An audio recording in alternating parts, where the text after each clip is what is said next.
Bismillahirrahmanirrahim. Assalamualaikum warahmatullahi wabarakatuh.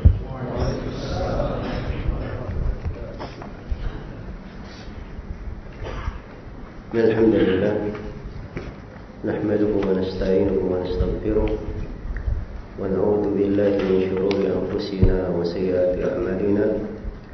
May yahdihillahu fala mudilla lahu wa may yudlil fala hadiya lahu. Asyhadu an la ilaha illallah wahdahu la syarika lah wa asyhadu anna Muhammadan abduhu wa rasuluh. Ya ayyuhalladzina amanu taqullaha haqqa tuqatih wa la tamutunna illa wa antum muslimun. Ya ayyuhan nasu taqu rabbakum alladzi khalaqakum min nafsin wahidah wa khalaqa minha zawjaha wa batha minhuma rijalan katsiran wa nisaa'a واتقوا الله الذي تساءلون به والأرحام إن الله كان عليكم رقيبا يا أيها الذين آمنوا اتقوا الله وقولوا قولا سديدا يصلح لكم أعمالكم ويغفر لكم ذنوبكم ومن يطع الله ورسوله فقد فاز فوزا عظيما أما بعد فإن أصدق الحديث كتاب الله وخير الهدي هدي محمد صلى الله عليه وسلم وشر الأمور محدثاتها فإن كل محدثة بدعة وكل بدعة ضلالة وكل ضلالة في النار.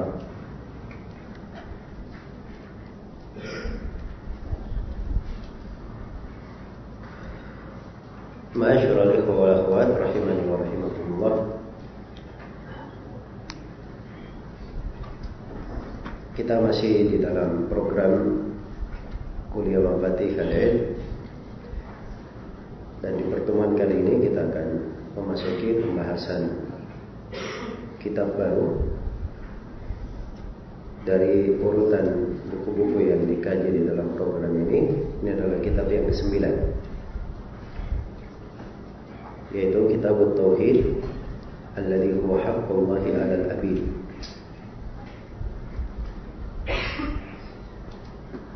Karya Syekhul Islam Muhammad ibn Abdul Wahhab rahimahullahu ta'ala.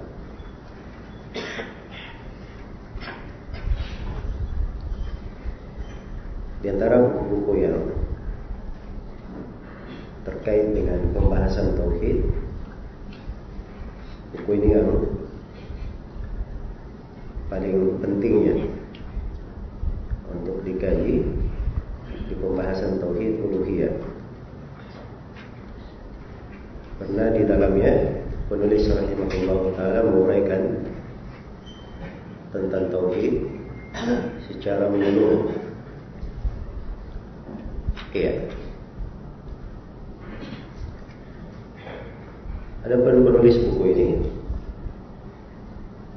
yaitu Al-Imam Al-Mujaddid Syekhul Islam Muhammad bin Abdul Wahhab bin Sulaiman bin Ali bin Mushrif Al-Uhaybi At-Tamimi An-Najdi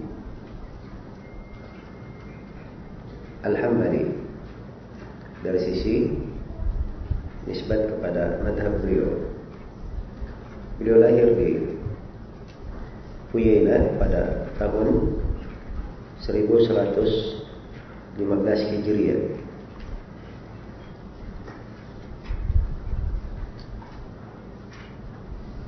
Pada tahun 1015 Hijriah. Dan beliau rahimahullah ta'ala lahir di tengah keluarga yang salih, dan ayah beliau adalah seorang alim. Kemudian beliau melakukan berbagai rihlah perjalanan di dalam menuntut ilmu ke Mekah, ke Madinah maupun yang lainnya. Awal rihlah beliau pada tahun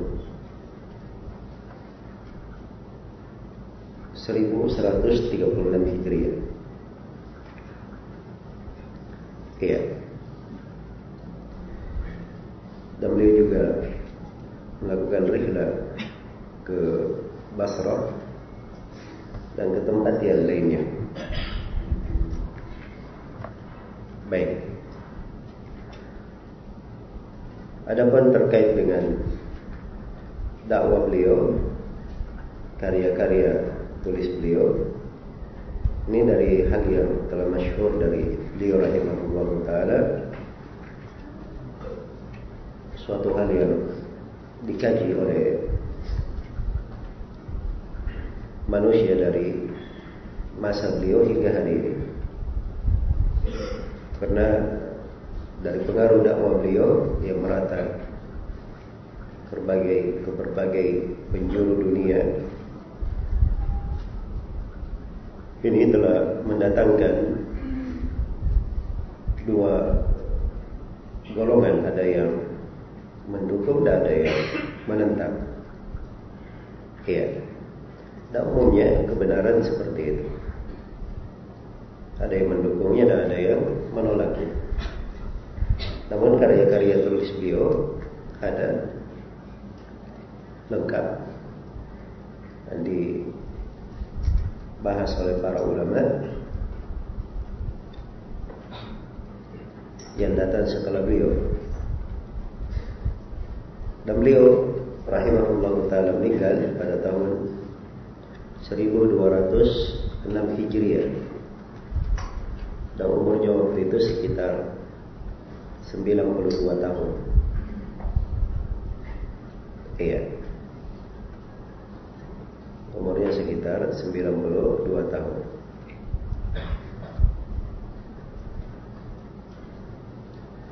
Baik. Adapun buku ini, buku Kitabut Tauhid,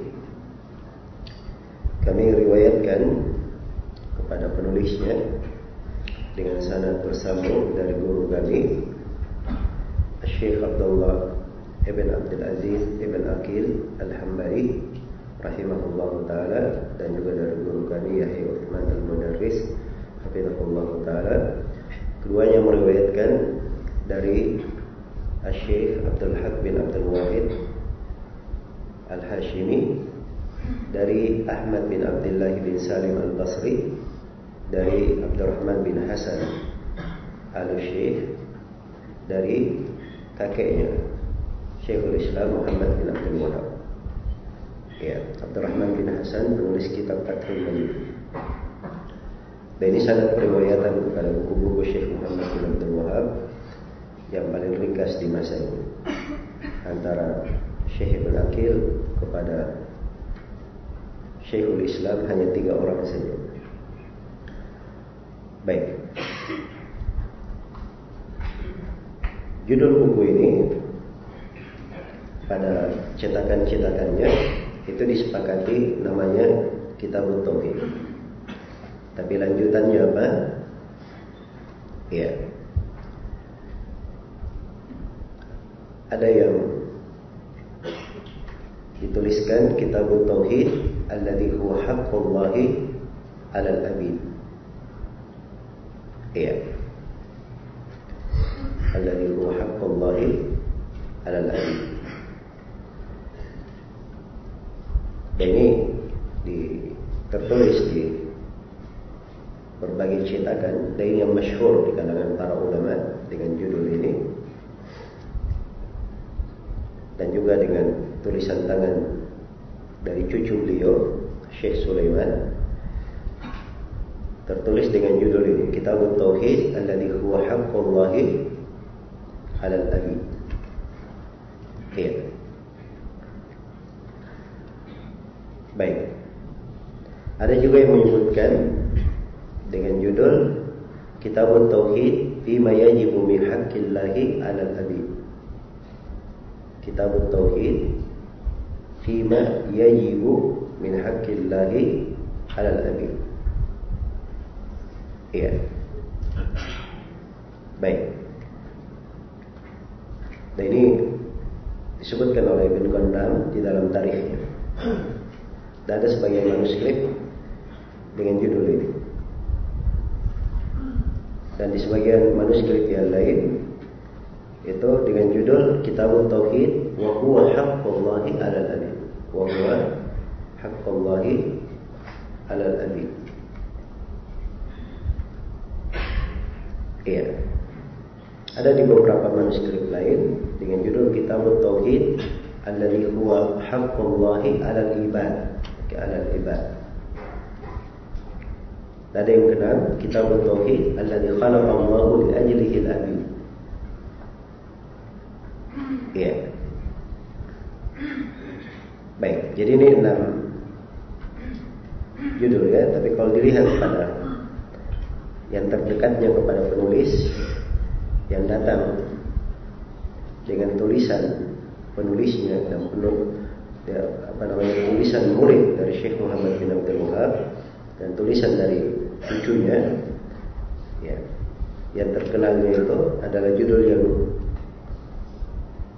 pertama tadi, Kitabut Tauhid alladzi huwa haqqullahi 'alal abid.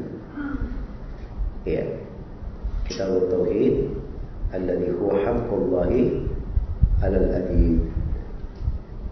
Baik.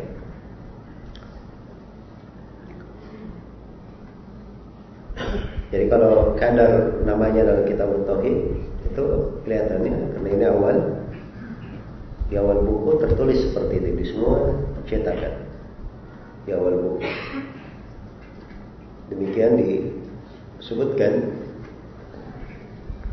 oleh penulis rahimahullahu ta'ala. Ya. Sebab ditulisnya buku ini oleh Syekh rahimahullahu ta'ala adalah apa yang beliau lihat dari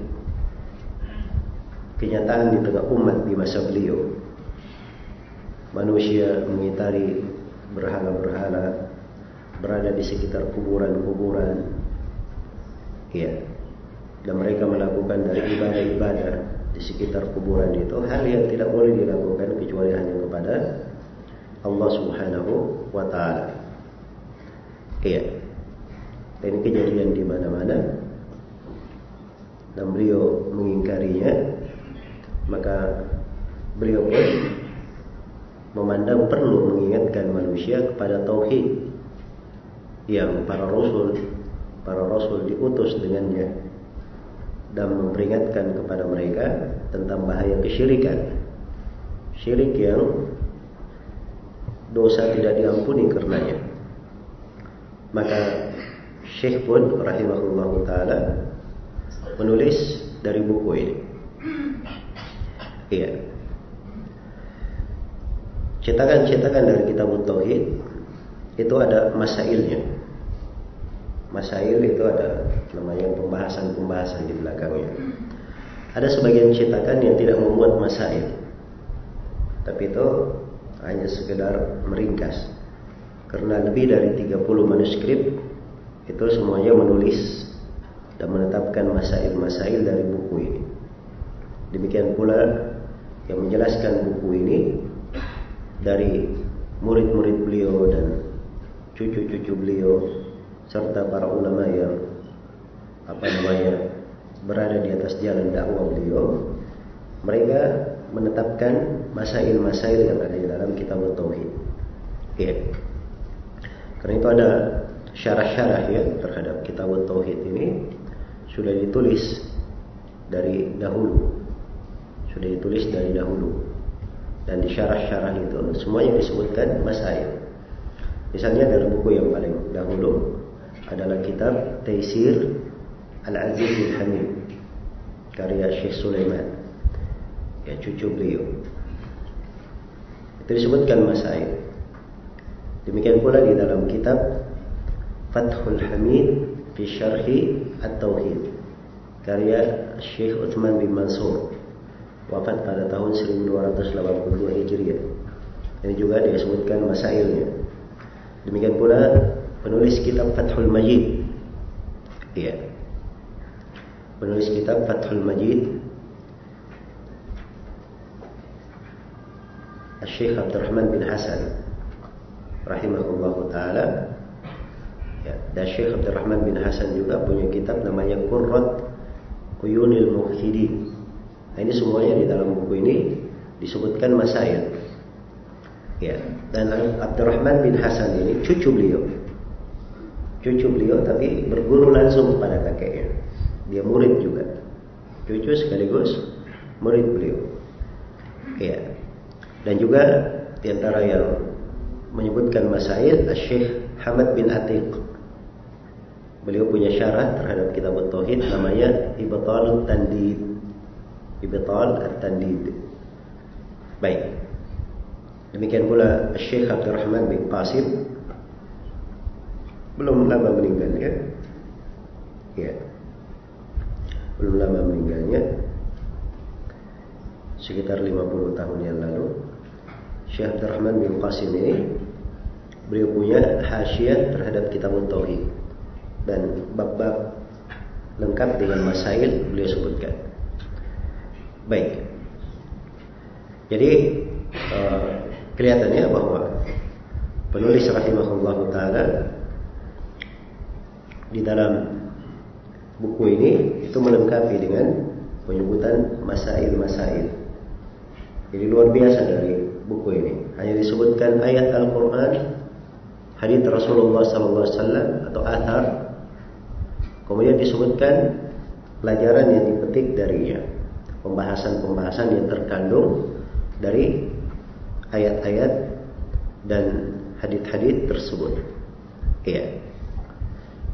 Maka ini jalan beliau di dalam menulis persis dengan jalan para ulama yang telah terdahulu di tengah umat ini.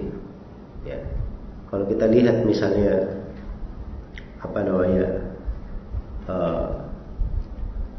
Imam Al-Bukhari rahimahullahu ta'ala, ya, maka begitu cara Al-Bukhari rahimahullahu ta'ala. Ya, beliau bawakan misalnya di kitab sahihnya ada namanya Kitab Tauhid. Ada juga pembahasan Kitab Tauhid. Beliau bawakan bab, ya, beliau terangkan dari hadits-hadits yang terkait dengan bab tersebut. Kadang beliau terangkan sebagian ayat dan kadang beliau jelaskan sebagian athar terkait dengan hal tersebut. Iya. Oke, ini yang berjalan bersama penulis rahimahullahu ta'ala di dalam buku ini. Iya. Baik. Terkait dengan kitab Tauhid ini, kitab Tauhid ini dipuji oleh para ulama rahimahumullahu ta'ala.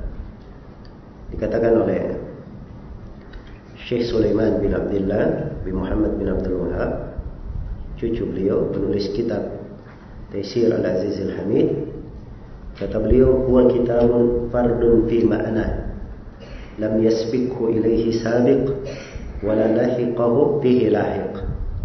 Kitab Tauhid ini hanya satu saja dalam buku yang semakna dengannya.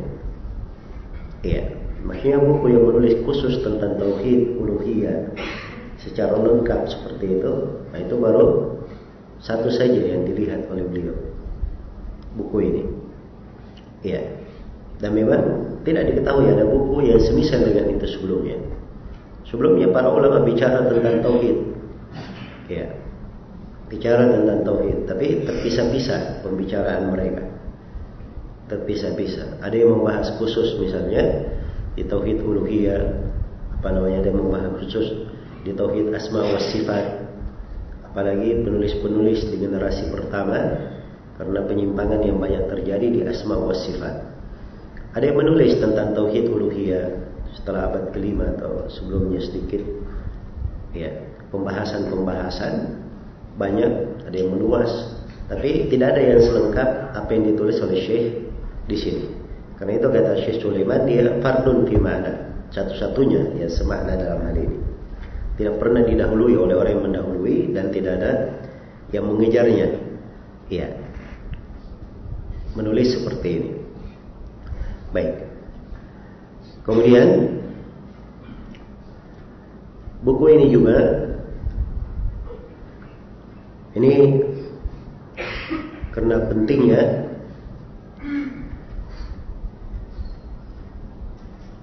pemerintah di masa Syekh rahimahullah ta'ala itu memerintah kepada seluruh guru-guru, imam-imam masjid, ya, untuk hadir untuk hadir di dalam mempelajari kitab tauhid ini.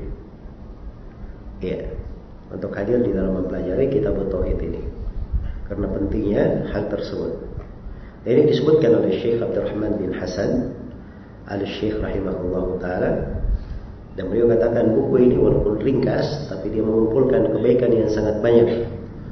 Dia masukkan di dalamnya dari dalil-dalil tauhid hal yang mencukupi orang yang Allah beri taufik kepadanya, dan diterangkan di dalamnya dari dalil-dalil yang menerangkan tentang kesyirikan, syirik yang tidak diampuni.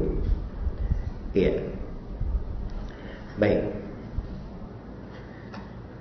Jadi kalau kita berbicara tentang pujian para ulama terkait dengan buku ini, banyak sekali ya. Banyak sekali dari hal tersebut, dan cukuplah bahwa hingga hari ini kitab tauhid ini sudah puluhan buku yang mensyarahnya.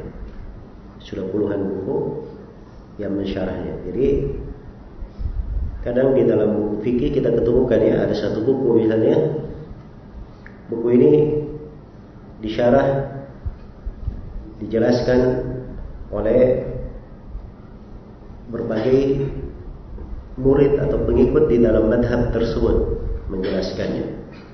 Ya, ada syarah yang banyak. Nah, kitab tauhid juga sudah seperti itu. Ya, mensyarahnya sudah hampir sampai 100 orang yang mensyarah dari buku ini. Ya, ada yang meluas, ada yang meringkas di dalam syarahnya.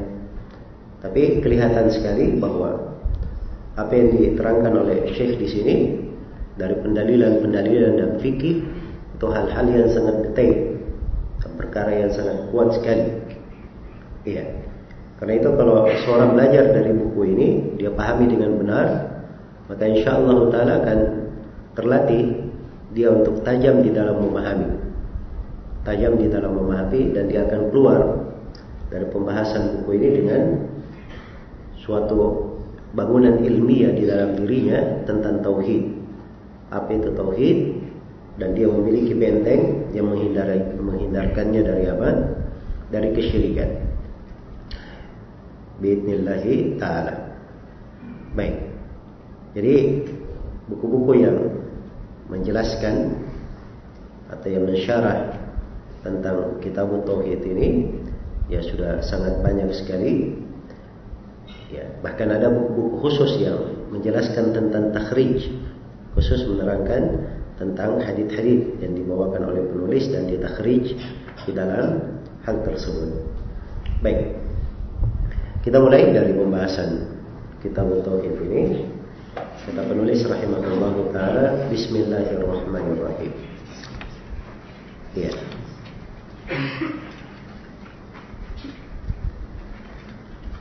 Dimulai oleh penulis di sini rahimahullahu taala dengan basmalah.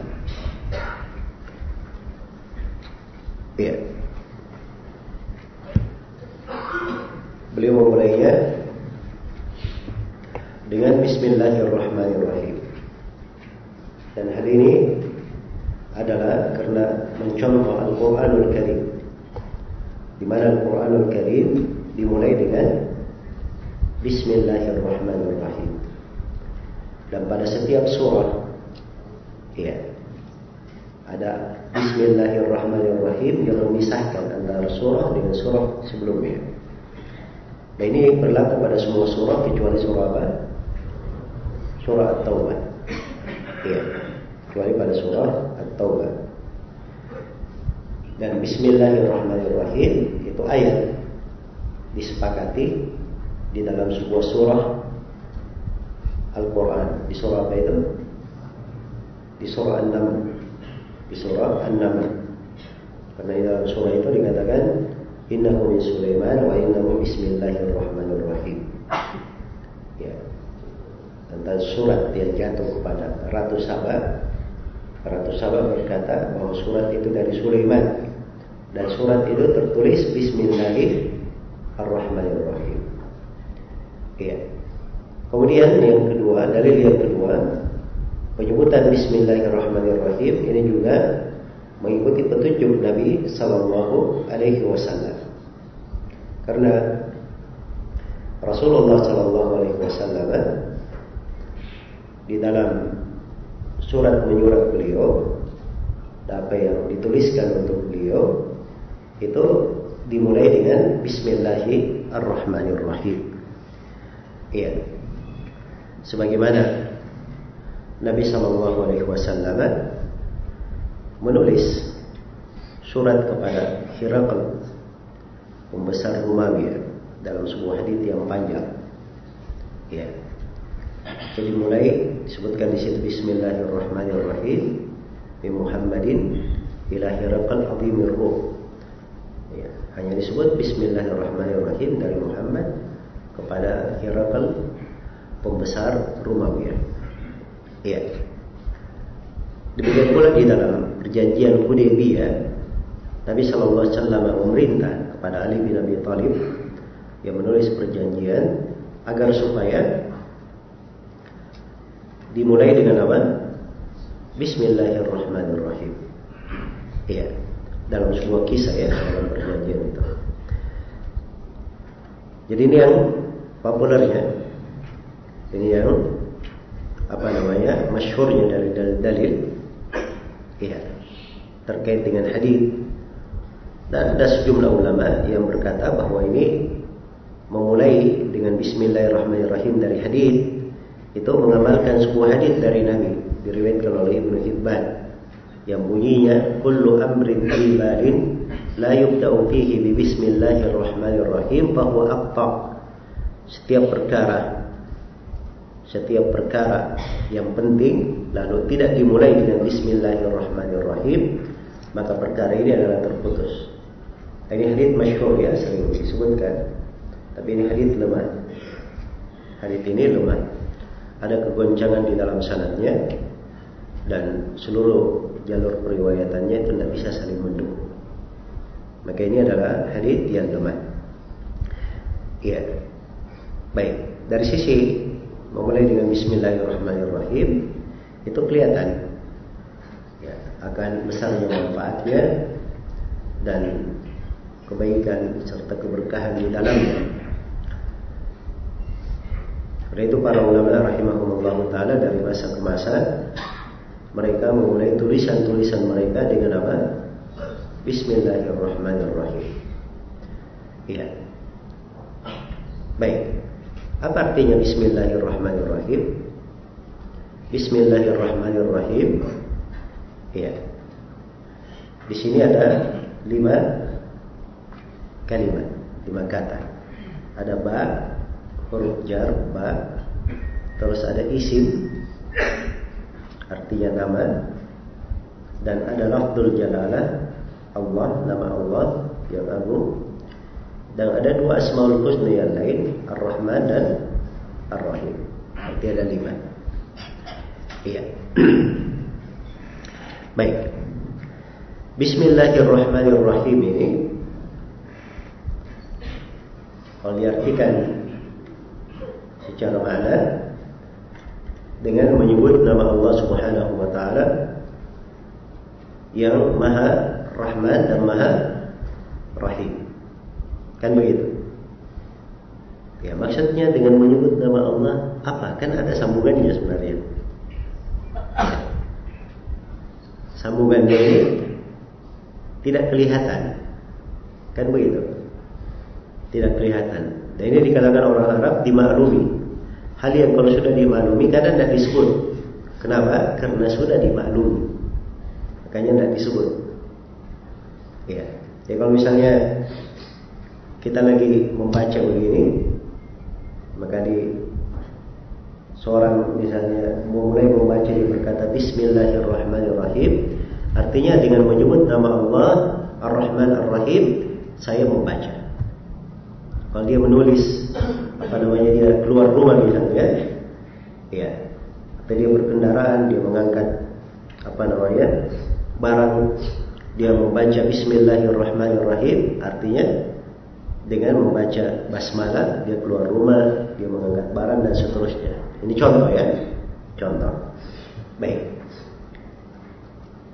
Jadi ada sambungannya yang tidak disebutkan. Nah, ini kata sambungannya diletakkan di mana? Diletakkan di mana? Di depan kan? Atau di belakang? Iya. Baik. Jadi ini sudah dua pembahasan. Iya. Jadi pembahasan yang pertama, Bismillahirrahmanirrahim ini itu ada kata sambungan yang tidak disebutkan. Ya.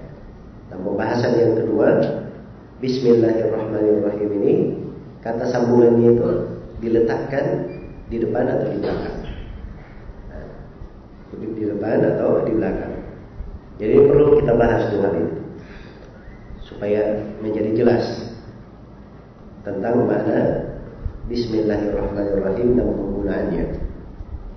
Baik, yang tidak disebutkan kata sambungannya tidak disebutkan. Muncul pertanyaan, kenapa tidak disebutkan kata sambungannya itu atau kata kerjanya itu? Iya. Ada beberapa sebab disebutkan oleh para ulama. Di antaranya dua hal yang disebutkan oleh Ibnu Qayyim rahimahullahu taala. Yang pertama, bahwa ini adalah tempat yang tidak pantas. Ada yang disebutkan di depan melebihi nama Allah Subhanahu wa taala. Jelas ya? Jadi disebut dengan nama Allah yang Maha Rahman dan Maha Rahim.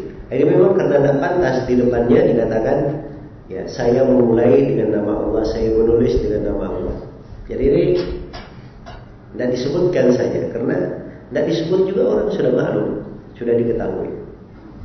Ya, ya dari sisi etika jangan tidak layak. Ya, ada yang mendahului nama Allah Subhanahu wa taala. Baik.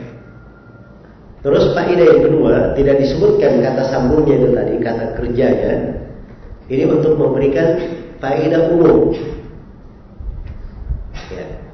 Jadi kalau disebutkan kata kerjanya, misalnya memulai ya, dengan nama Allah saya memulai. Nah, ini berarti terbatas pada memulai saja pembahasannya. Tapi kalau tidak disebut kata memulai, maka ini akan mencakup segala hal. Mencakup segala amalan, segala perbuatan, segala ucapan, segala gerakan, apa saja yang dia kerjakan, maka semuanya dengan Bismillahirrahmanirrahim. Jelas ya? Karena itu Bismillahirrahmanirrahim bisa dipakai di mana-mana. Ya, luas cakupannya, mencakup segala amalan, ucapan dan gerakan. Baik. Setelah kita tahu bahwa ada yang tidak disebutkan kata sambungnya, tidak disebutkan. Nah, sekarang pembahasan berikutnya, kata sambung yang tidak disebutkan ini harusnya di mana? Di depan atau di belakang? Ya. Jawabannya bahwa yang paling bagusnya kata sambungnya itu dia diletakkan di belakang. Dia diletakkan di belakang. Dan dia adalah kata kerja. Iya. Kata kerja yang bersifat khusus. Jadi ada tiga. Dia adalah fi'il, kata kerja khusus, dan di belakang. Iya. Di belakang. Baik. Jadi kalau misalnya seperti ini, kita Bismillahirrahmanirrahim. Ya bisa kata sambungnya aqra, saya membaca, atau adrus, saya mempelajari, ya, atau ata'allam, saya belajar, kan bisa. Nah, disebutkan di belakang, disebutkan di belakang. Jadi dia kata kerja, karena kata kerja itu dia menunjukkan mana apa? Continue, terus menerus. Kalau datang dalam bentuk fi'il mudhari, dia terus menerus. Terus yang kedua, kalau dia khusus, ya, maka ini terkait pada hal khusus yang dia kerjakan, perkara yang dia kerjakan. Dan dia diakhirkan karena pengakhiran itu menunjukkan mana pengkhususan, mana ikhtisas. Iya. Ya. Jadi kalau misalnya saya berkata akramtu Zaidan, iya, saya memuliakan si Zaid.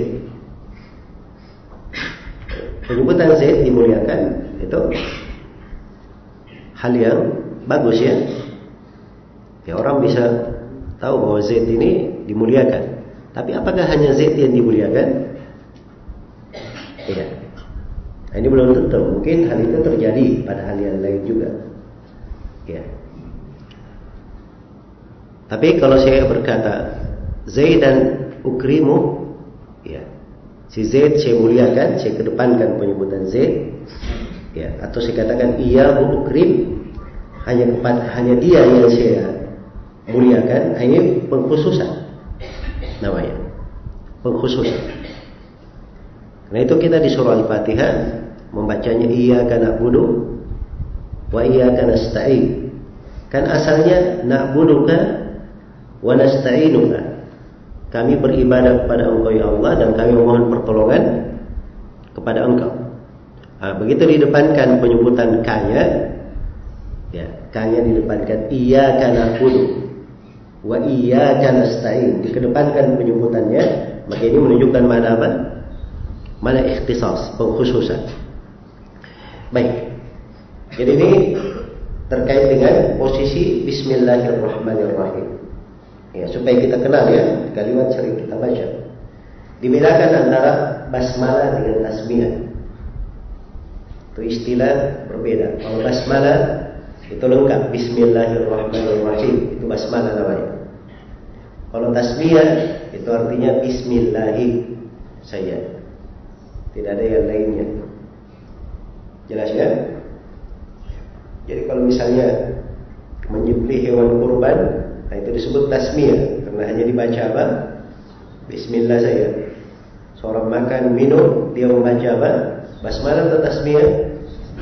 Membaca tasmiyah, Bismillah saja yang dibaca. Karena yang datang dalam hadis memang seperti itu. Iya.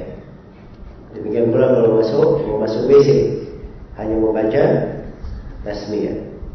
Baik. Jadi ini dibedakan ya antara basmalah dan tasmiyah.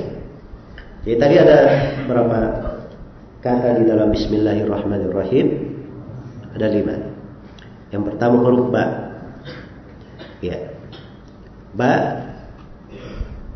ini huruf jar dalam bahasa Arab. Ada 2 makna. Bisa bermakna al-musahabah dan bisa bermakna al-isti'anah. Bisa bermakna al-isti'anah. Al-musahabah artinya yang menemani, yang mengawali. Iya. Mengawali. Baik. Itu bisa ya. Al-isti'anah artinya dia mengambil pertolongan. Mengambil pertolongan. Iya. Baik. Jadi kalau saya berkata safartu bisayyarah, saya melakukan perjalanan bisayyarah pakai ba, dengan mobil. Artinya di sini apa, Pak? Musahabah. Berarti saya berjalan dengan apa? Dengan mobil. Yang mengawaliku adalah mobil. Iya. Dan ba bisa bermakna isti'anah. Iya. Wasta'inu bis-sabri was-shalah. Ambillah pertolongan dengan sabar dan apa? Salat. Memang banyak untuk isti'anah memang. Ya. Jelas ya? Jadi seorang ketika membaca Bismillahirrahmanirrahim dengan menyebut nama Allah, dengan nama Allah Ar-Rahman Ar-Rahim, maka ini 2 makna bisa. Iya, 2 makna ini bisa. Baik. Dan makna isti'anah itu lebih banyak digunakan di sini. Ya. Karena itu kalau dilengkapi penyebutan maknanya, misalnya Syekh ya, dia menulis buku ini. Beliau berkata Bismillahirrahmanirrahim, Kitabut Tauhid. Itu artinya dengan nama Allah Ar-Rahman Ar-Rahim saya menulis ya buku ini dalam keadaan saya mengambil pertolongan pada Allah Subhanahu wa taala dengan menyebut namanya. Dengan menyebut namanya. Jelas ya? Baik. Jadi ini makna al-isti'anah. Iya. Ada sebagian ulama ahli bahasa ketika masuk di dalam penafsiran Bismillahirrahmanirrahim ini, dia menyebutkan bahwa Pak di sini hanya bermakna musahabah saja, tidak boleh bermakna isti'anah, tidak boleh bermakna isti'anah. Iya. Padahal ini ahli bahasa, ini disebutkan dalam Zamakhsyari. Dan ini dibantah oleh para ulama. Dan diterangkan kenapa Az-Zamakhsyari tidak mau bermakna isti'anah, karena itu ada pengaruh dengan keyakinan dia di pembahasan akidah. Az-Zamakhsyari ini itu ada pemikiran Mu'tazilah. Iya. Dan mereka ini menyimpang di pembahasan apa? Di pembahasan takdir. Menyimpan di pembahasan takdir. Di pembahasan takdir itu orang Mu'tazilah mengatakan perbuatan hamba itu adalah ciptaan hamba sendiri dan kehendak hamba sendiri. Bukan ciptaan Allah, bukan kehendak Allah. Ini penyimpangannya siapa? Orang Mu'tazilah. Ya kalau dia bilang ba'lil isti'anah, oh berarti dia harus buang keyakinannya. Kan begitu? Ya, berarti hamba ini sudah mohon pertolongan kepada Allah. Berarti perbuatannya bukan ciptaan dia lagi, bukan kehendak dia lagi, tapi kehendak Allah Subhanahu wa taala. Karena itu dia katakan ba bukan isti'anah. Ba artinya apa? Musahabah. Jelas ya? Ini hati-hati.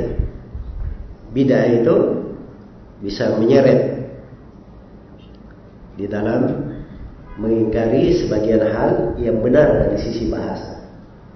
Dan ini juga peringatan ya, bahwa ahlul bidah itu bisa memasukkan racunnya di semua pembahasan.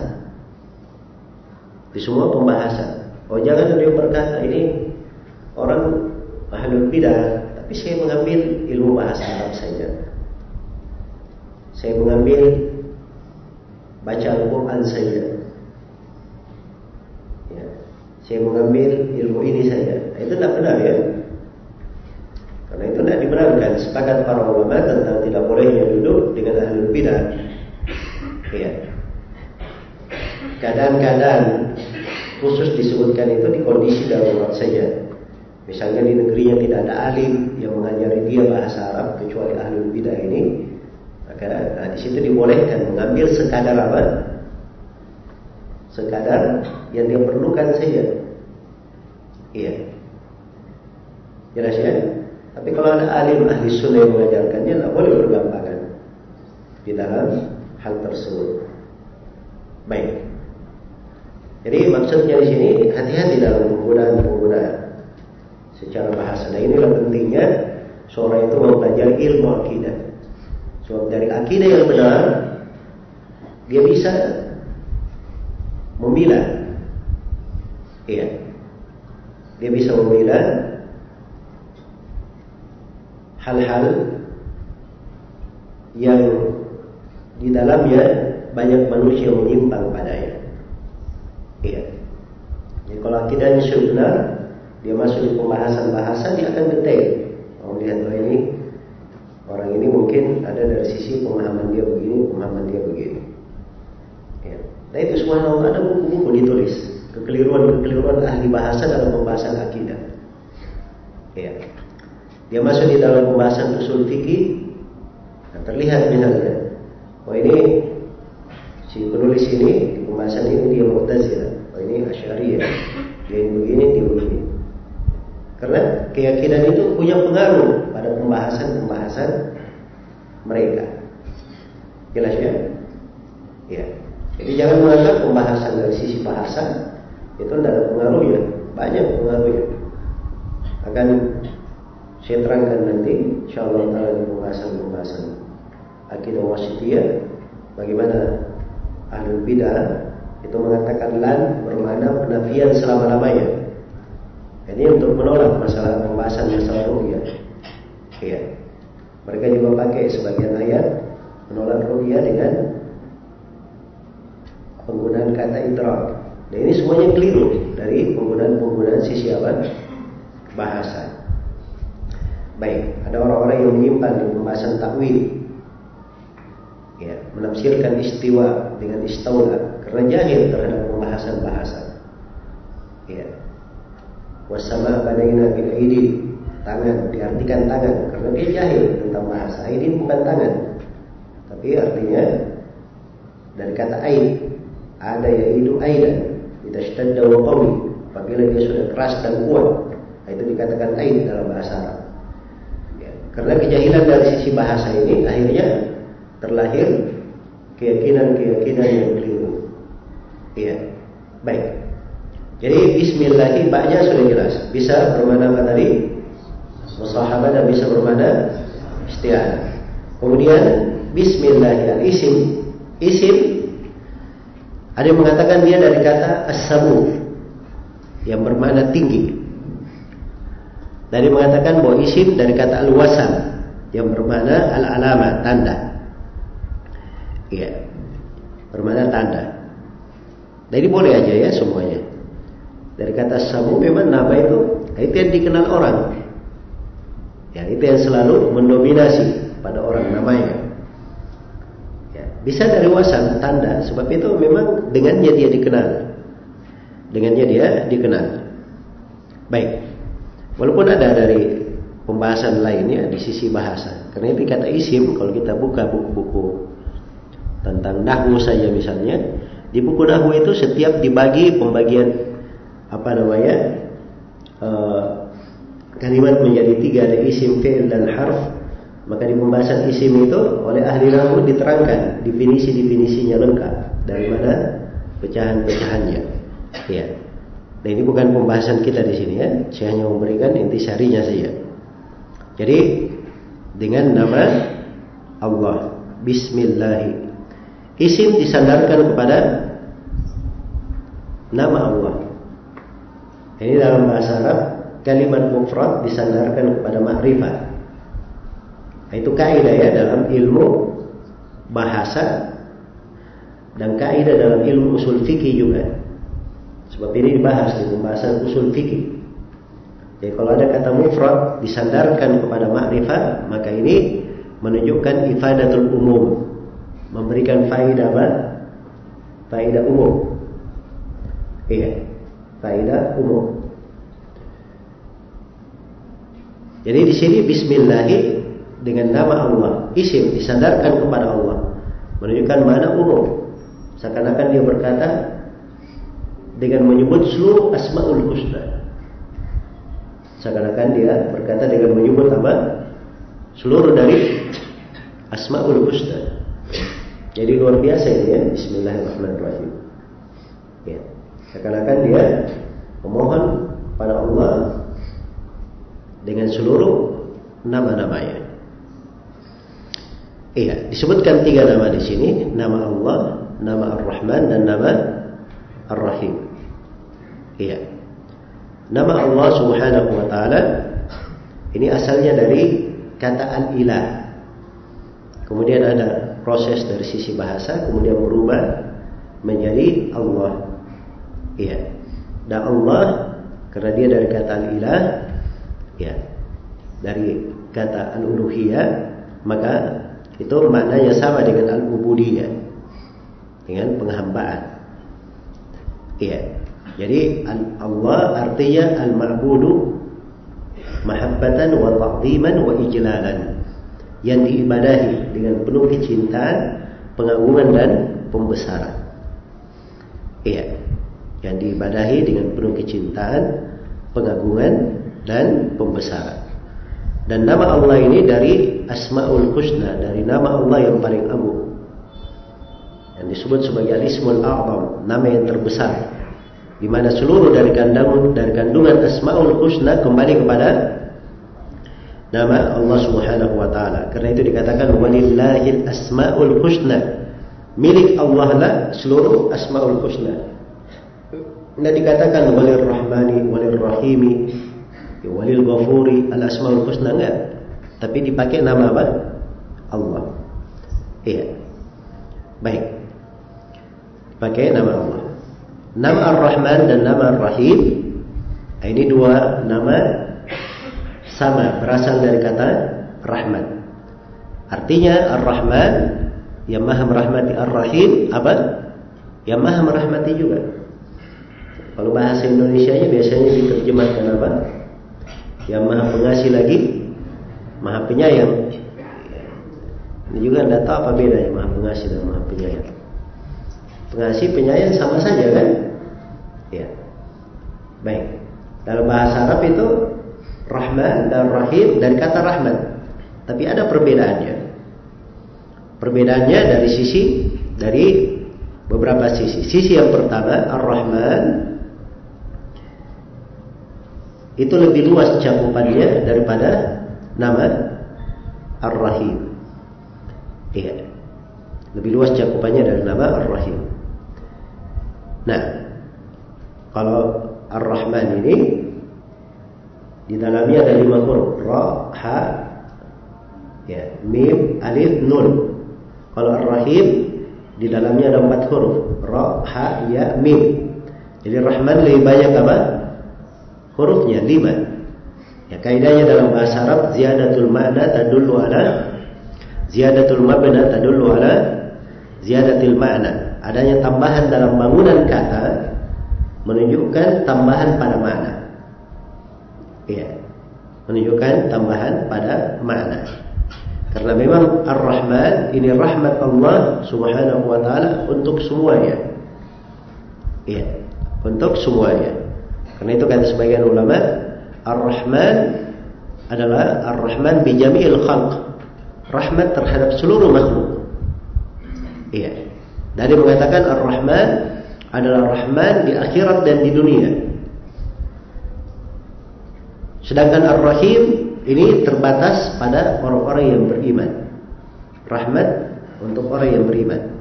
Karena itu dikatakan rahmat Ar-Rahim terhadap kaum mukminin. Ar-Rahim, Rahimul Akhirah, yang merahmati di akhirat. Yang merahmati di mana? Di akhirat. Baik. Jadi ini perbedaan yang pertama. Perbedaan yang kedua, kalau Ar-Rahman itu terkait dengan sifat dzatiyah. Iya. Kalau Ar-Rahim terkait dengan sifat fi'liyah. Terkait dengan sifat fi'liyah. Ya. Itu perbedaan yang kedua. Nah, karena itu nama Ar-Rahman, rahmat Allah mencakup seluruh makhluk, jin, manusia, muslim, kafir. Orang kafir juga hidup dengan rahmat ya. Dia kata tidak dapat rahmat Allah, tidak mungkin dia apa? Tidak mungkin dia hidup.